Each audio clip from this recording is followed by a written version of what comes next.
Buenas noches, amigos y amigas de Chabelas, y buenas tardes. El día de hoy quisiera abordar el tema del cambio climático.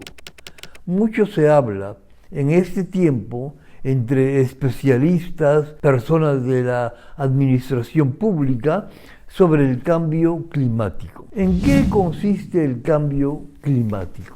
El cambio climático consiste en la variación global del clima de la Tierra en sus diversos componentes. ¿Cuáles son esos componentes del clima? Los componentes del clima son la temperatura, alta, baja, media, las precipitaciones, lluvia, nieve, granizo, etc., la nubosidad, la humedad, los vientos. En todos estos aspectos, en todos estos elementos, se nota un cambio en los últimos 200 años, porque es necesario saber que el clima global de la Tierra siempre ha tenido variaciones naturales, pero ahora se sostiene y se piensa que estas variaciones actuales ya no dependen solo de la naturaleza, sino que dependen de la acción de las personas,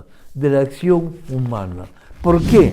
Porque hay emisiones de gases que cambian el clima de la Tierra, que son factores para el cambio del clima, la quema de determinados combustibles, como el carbón, el petróleo, el gas natural, que en este tiempo de la era industrial se ha incrementado en el uso. Y estos elementos son los responsables del 75% de las emisiones de gases que forman una capa alrededor de la Tierra. La mayor parte de la electricidad es producida de esa forma, en lugar de formas de otras, como el viento, la energía solar, etc. También la industria y las manufacturas para producir cemento, hierro, acero, plásticos, ropa, se usa mucho estos combustibles. Y finalmente la tala de bosques, ¿no?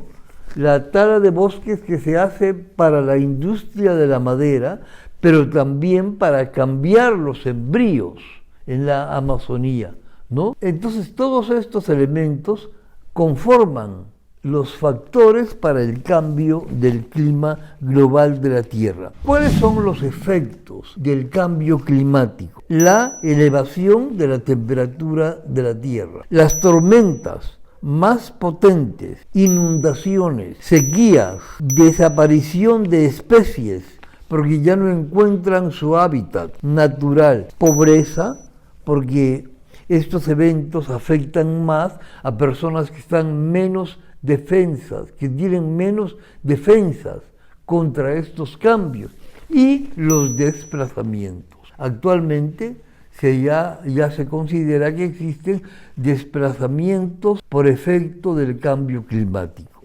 ¿Qué podemos hacer?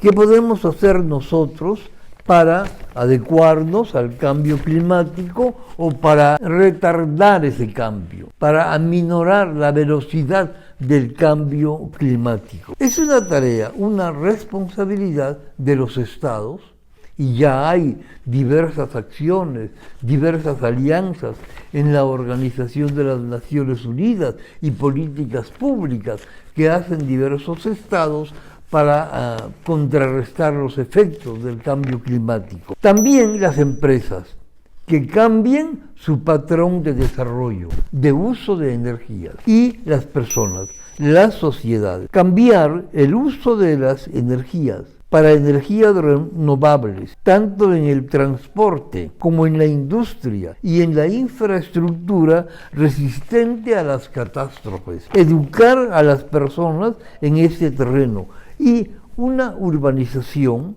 hacer urbanizaciones respetuosas del clima, respetuosas de la naturaleza. No todo debe ser cemento y asfalto. Toda urbanización debería tener un gran porcentaje de áreas verdes.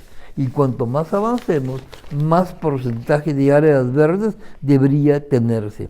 Y también, finalmente, defender a la naturaleza, protegerla, porque va a ser el elemento que nos defienda de ese cambio climático que está dándose actualmente a nivel de toda la Tierra. Finalmente quisiera agradecer a la arquitecta y planificadora Maritza Mayo, que me ha proporcionado materiales y enlaces a otros materiales con los cuales he preparado esta pequeña alocución.